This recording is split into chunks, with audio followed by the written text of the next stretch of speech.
Là où est l'Esprit du Seigneur, là est la liberté. 2 Corinthiens 3,17.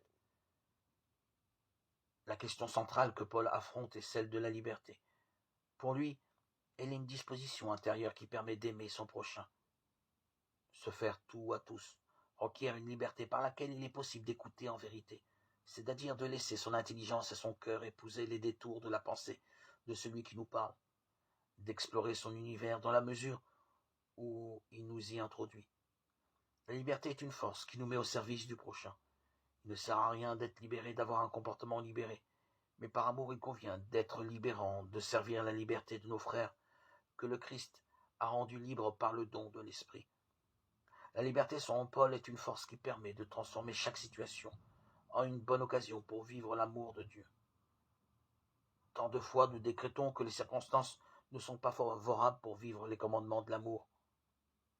L'homme libre fait de toutes les situations de son existence sa vocation, son appel à vivre l'éternel amour de notre Dieu.